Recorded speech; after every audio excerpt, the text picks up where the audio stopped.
बच्चों, अब हम लोग बात करते हैं लघु बीजाणु जनन या माइक्रोस्पोरोजेनेसिस की। जैसा कि आपने देखा कि जो बीजाणुजन ऊतक या स्पोरोजेनस टिश्यू होते हैं जो बहुत ही कॉम्पैक्टली अरेंज होते हैं, उसकी हर एक कोशिका जो है वो पॉलन मदर सेल या पराग मातृ कोशिका की तरह कार्य करती है।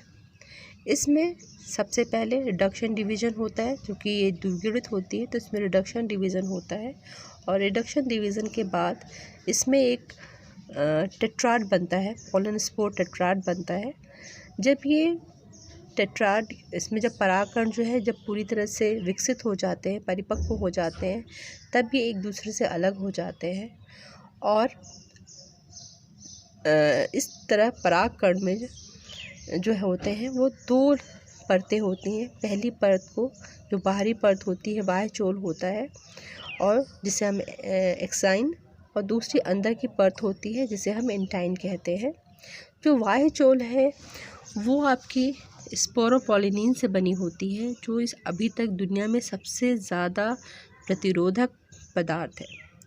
मतलब वर्षों से जो पॉलन ग्रेन आपको मिलते हैं तो उसमें भी ये स्पोरोपोलिनिन जो है वो नष्ट नहीं होता, और इसीलिए जीवाश्म के रूप में ये परागकण हमें मिलते हैं। स्पोरोपोलिनिन जो है वो पीले रंग का होता है और बाह्य चोल में इनका जो ओरिएंटेशन है वो हर एक पराग में या हर एक प्रजाति के परागकणों में अलग अलग होता है। कहीं कहीं बाह्य चोल में स्पोरोपोलिनिन जो है वो स्पोरोपोलिनिन नहीं होता है। ऐसी जगहों पे वो हम जनन छिद्र कहते हैं, जर्म स्पोर कहते हैं, और ये वही जगह होती है जहाँ से आपके परागकणों में अंकुरन होने के बाद पराग नलिका बाहर निकलती है।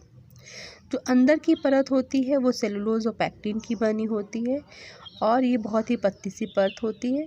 जब हम किसी परागकण के अंदर देखते हैं तो उसमें एक बड़ा सा केंद्रक होता है और राजधानियाँ होती। इस केंद्रक में जो विभाजन होता है वो असिमेट्रिक होता है, और उसके पश्चात दो तरह के न्यूक्लियस बनते हैं। एक को हम वेजिटेटिव न्यूक्लियस और दूसरे को जनरेटिव न्यूक्लियस कहते हैं।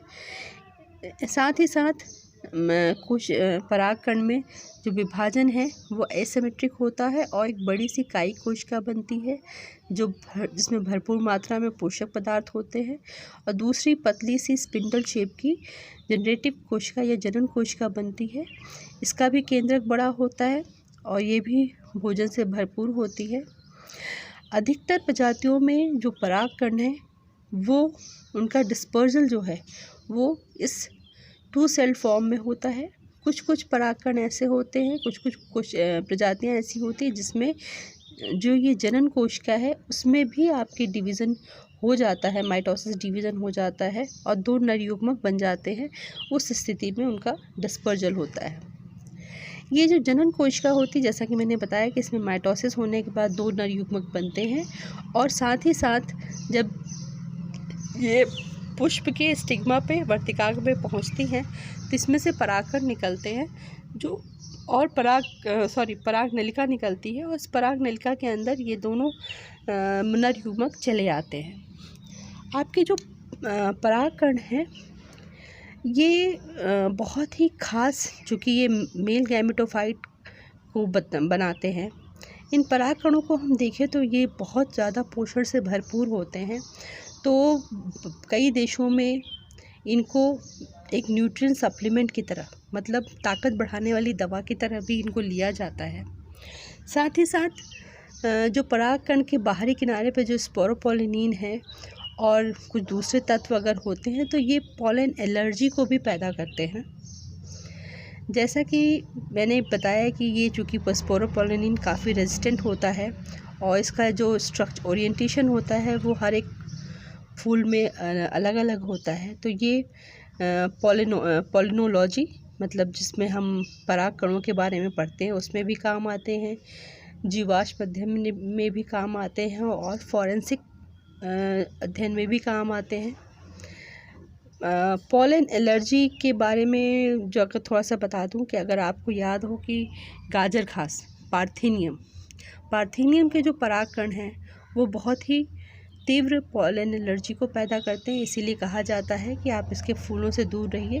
अगर ये आपके फूलों को, इसके फूल जो हैं अगर वो आपको छू लेते हैं तो आपको खुजली या इरिटेशन पैदा हो सकती है। पॉलन ग्रेन जो है उसके साथ साथ जो है वो क्रॉप ब्रीडिंग प्रोग्राम्स में भी भाग लेते हैं। बहुत सारी जगहों पे ऐसा है कि हम इन पॉलन ग्रेन्स को इकट्ठा करके रखते हैं। इनका जीवन काल अलग अलग होता है।